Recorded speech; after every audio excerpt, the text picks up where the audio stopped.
Hey guys, if you're shopping for knives and gear, make sure you check out the description of the video you're watching right now for links to some great online retailers. There's also individual links for knives that I personally recommend. Thanks! What's going on YouTube? Metal Complex here, and today I want to discuss whether or not the weight of your folding knife really matters. And before people type me up big long paragraphs, obviously, yeah, of course it matters. Nobody wants to carry around a 2-pound knife in their pocket.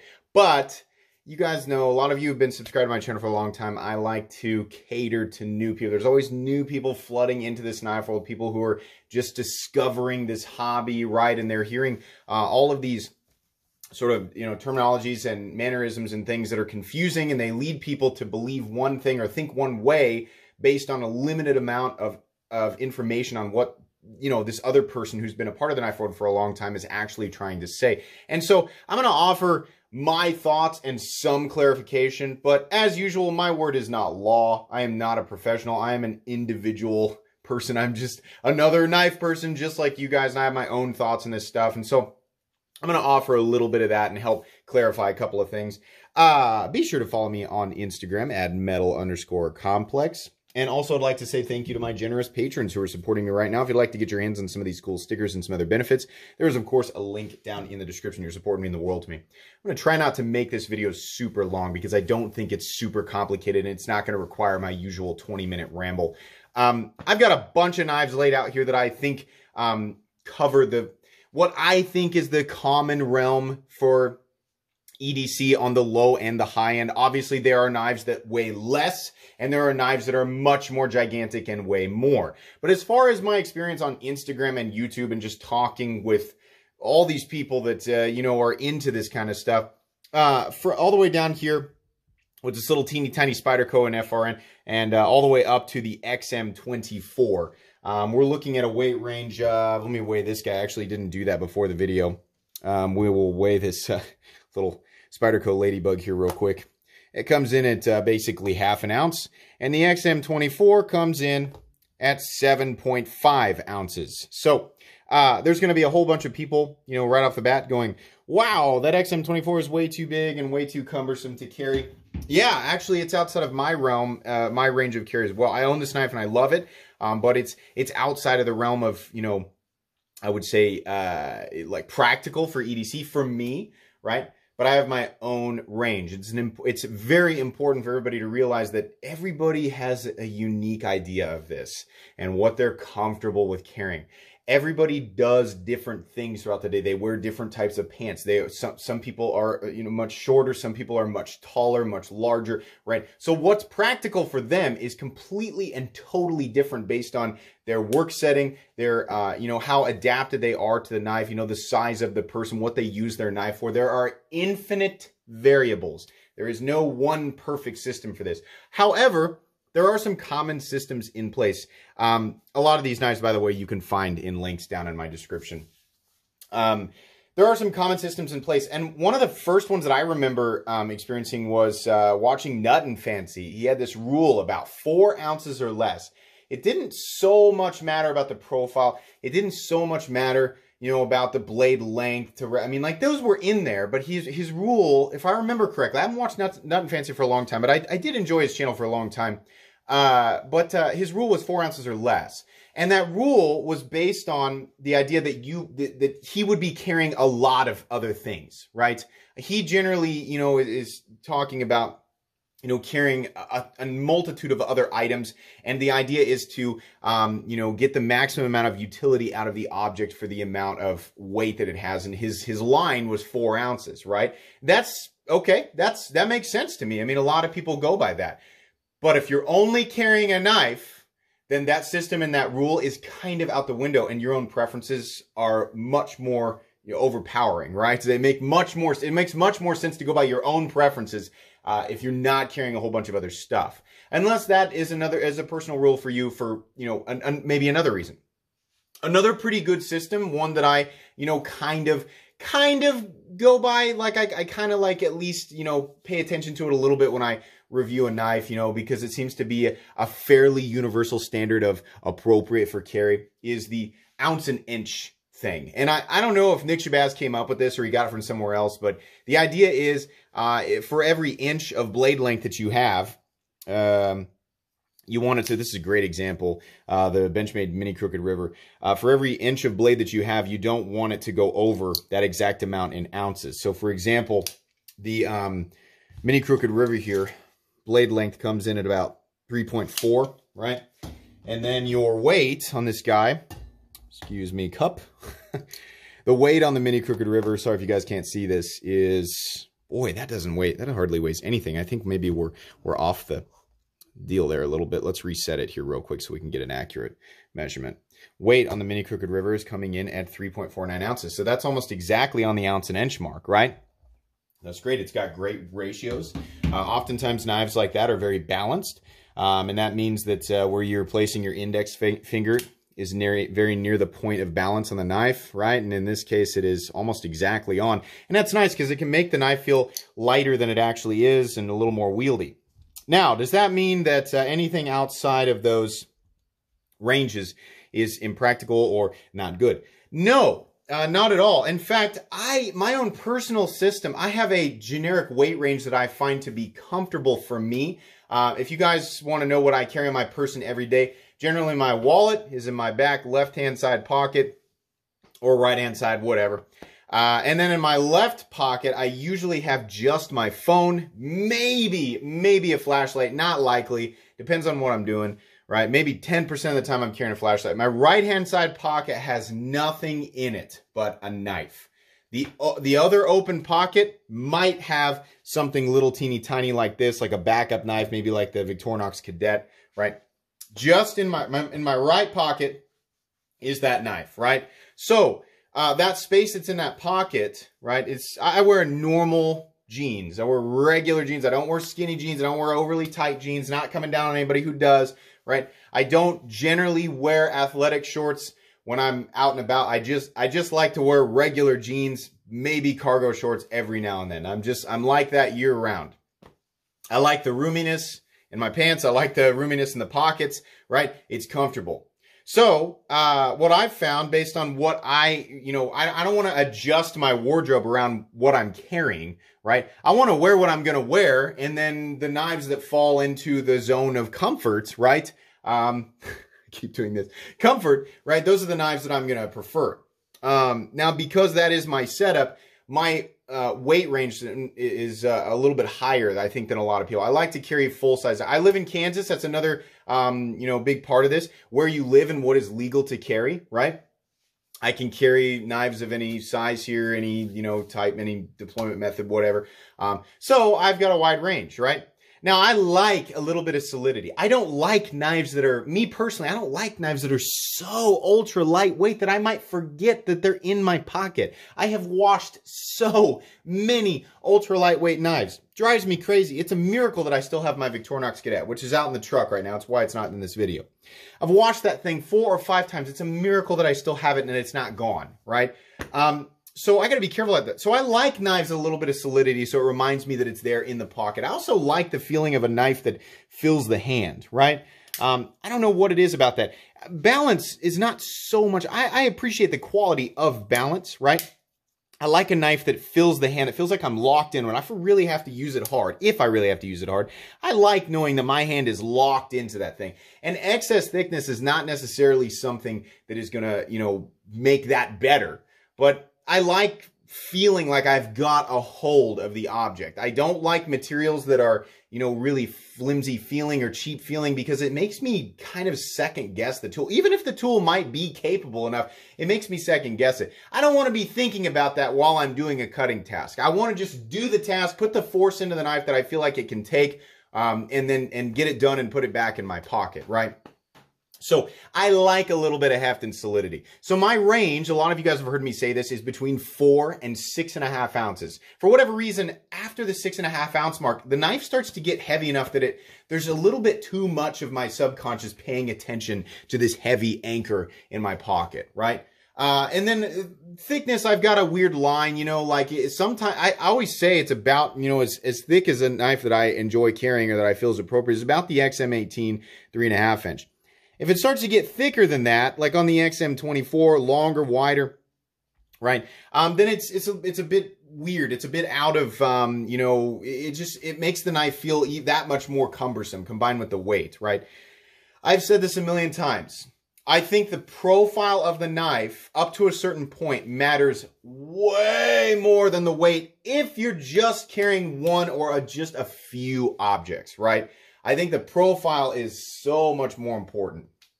So we got a few knives out here. The Spyderco Ladybug. We have, by the way, this is the new K390 version. Been using this on my keys for quite a while now without cleaning it. K390 is excellent. We have the CJRB Rhea, which is definitely a knife that falls within, I mean, this knife falls into such a perfect zone for so many people. It's small, lightweight, easy to deploy, has an excellent profile. It's not thick, right? It's under the 4-ounce mark by a long shot. It's on the ounce and inch mark, right? It's just one of those knives that, it's also a budget knife. It's like 35 to 40 bucks.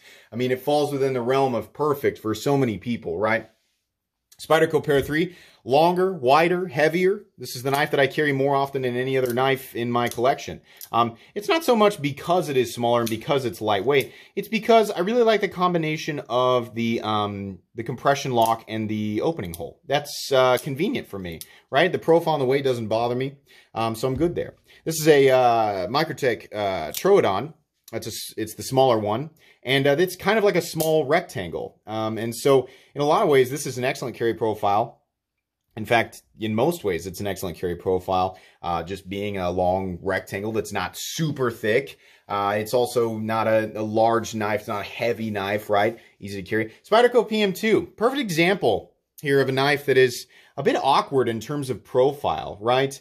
And then the weight's not bad, but you know, we're talking about a knife that has a very weird profile and it's big, right? And then people get locked in on this whole weight thing. The Spyderco PM2 weighs something like 3.75 to 4 ounces, right? A lot of people really love the, oh, you know, the knife for the weight. You know, it's been like a big thing with the PM2 for a long time.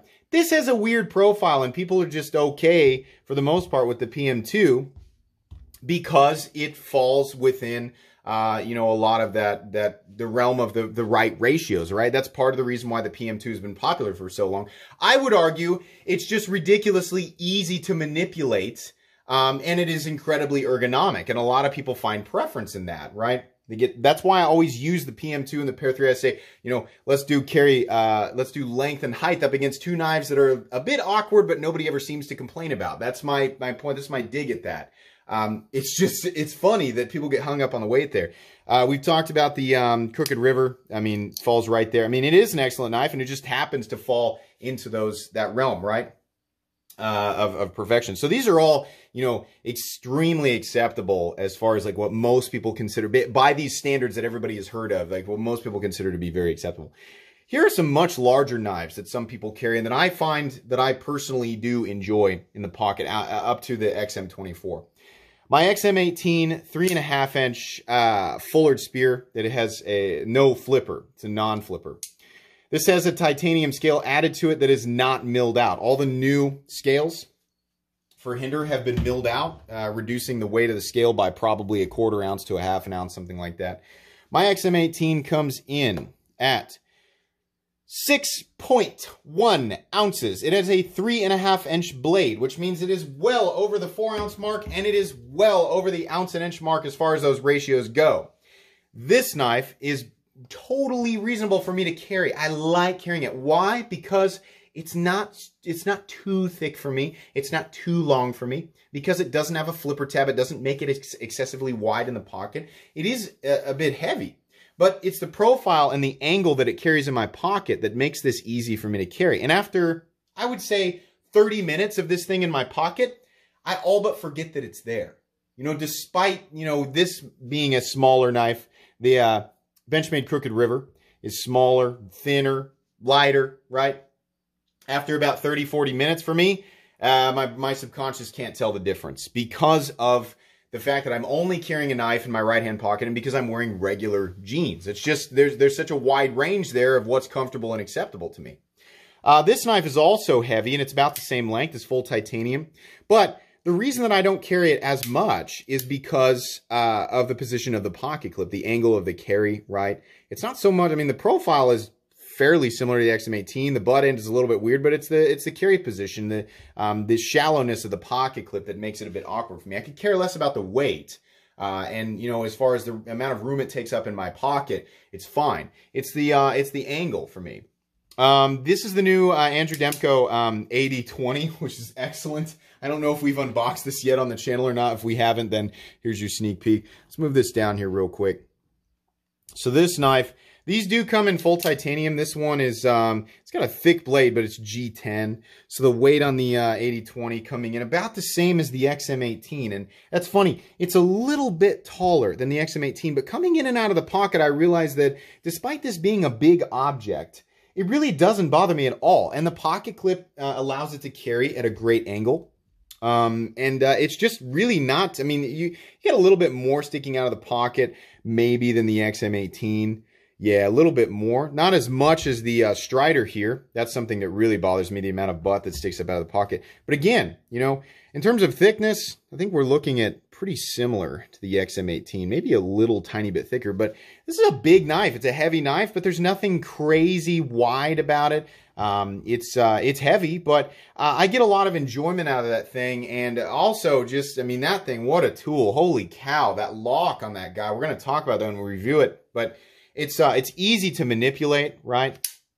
It's easy to disengage and put away. It's easy to get in and out of the pocket, right? So a lot of those little things make up for the fact that it is a little bit heavy. And because of the profile, because there isn't anything sticking out of the edge or it's not overly long or anything like that, it just becomes this thing that's in my pocket that I adapt to within about 30 minutes.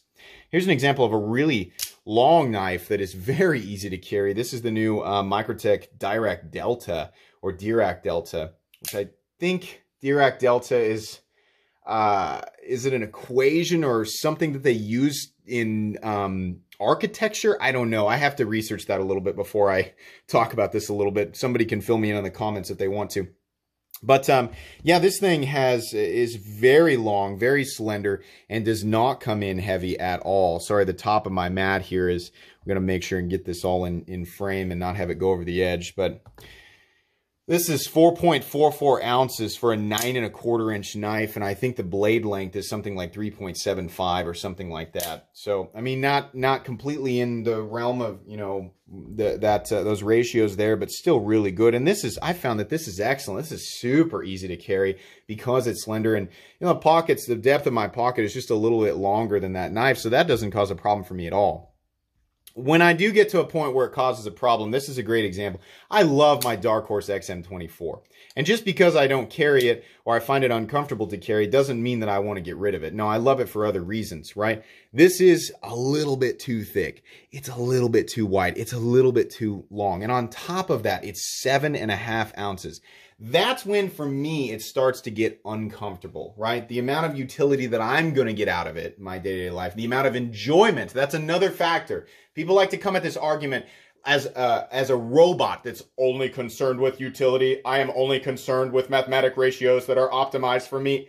Get out of here. That nobody thinks like that. Nobody's like, you can say that, but that's, we are human beings with emotion. We have like an emotional response, a mental response to the things that we carry and use, right? If you think like that, okay, that's fine. I mean, I'm not trying to make fun of anybody, but if you do think like that, you know, then you're missing out on a ton of enjoyment. Like if you're watching this, let me tell you where you are, what corner of YouTube you're in. You are in the knife enthusiast, knife collector, knife user portion of YouTube. My channel is very solidified in that, right? If you think like that, you're probably watching the wrong channel.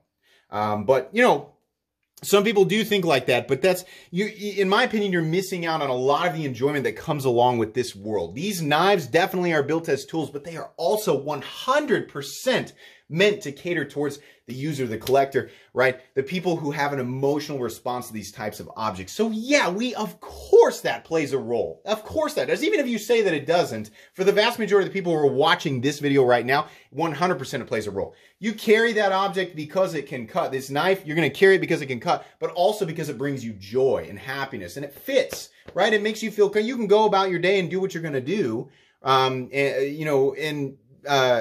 Sorry, train of thought. You can go about your day, do what you're going to do, but you've got an object in your pocket that's going to make some things convenient, and it's going to bring you joy when you pull it out and use it. And if you go through your day and find that your subconscious is not like dedicated, like constantly thinking about this boat anchor that's in your pocket or this thing that's making it inconvenient for you, then it's fine. It's the right choice for you. If you are wearing, really, really thin pant material, athletic shorts, you're wearing skinny jeans, leather pants, whatever it is that you wear, then yeah, this isn't going to work for you. But that doesn't mean that there's a universal system that decides that heavy knives are bad and light knives are good.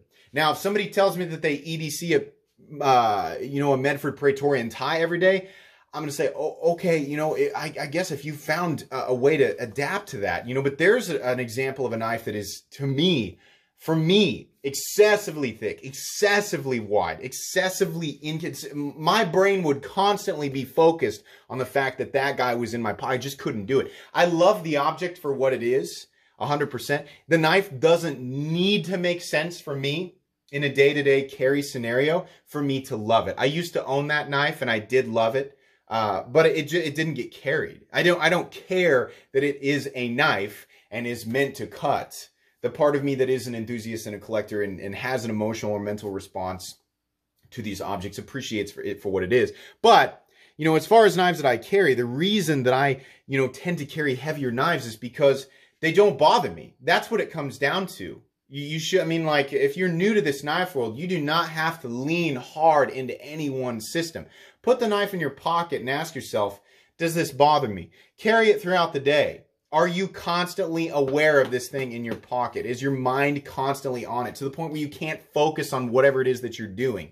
Other tasks at hand, other stuff with work, whatever it is. If you can't focus 100% on that stuff because there's a certain portion of your mind dedicated to the thing that's weighing down your pocket, then it's probably not right for you, right? Back off a little bit. That's, obviously legalities, things like that, whether or not it's legal in your area, the mechanism that's used to deploy it, right? Whether or not it's locking or not. Check your local laws, right? But if you're like me and you're free to carry what you want, then yeah, you shouldn't be going by any particular system. You should be carrying the thing that is comfortable for you and that doesn't weigh you down physically or mentally or both.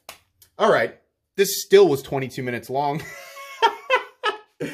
I hope you guys got some entertainment out of this. Those of you who are subscribed to my channel, and this is all useless information because you know this, right? But for people who are new, I hope this helped with clarification. I hope I broadened your horizons. There's no reason to miss out on some larger knives just because of these universal systems that a lot of people use, right? Go out and enjoy larger knives, see if they're for you. Don't shy away from them just because people say they're too heavy. What they mean is it's too heavy for them for one reason or another, right? Infinite different reasons.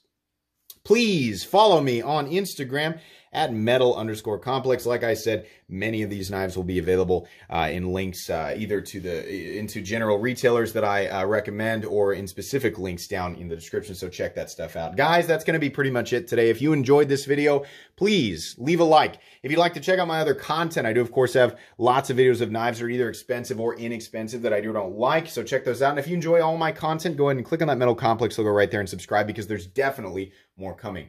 Thanks again for watching, everybody, and have a great day.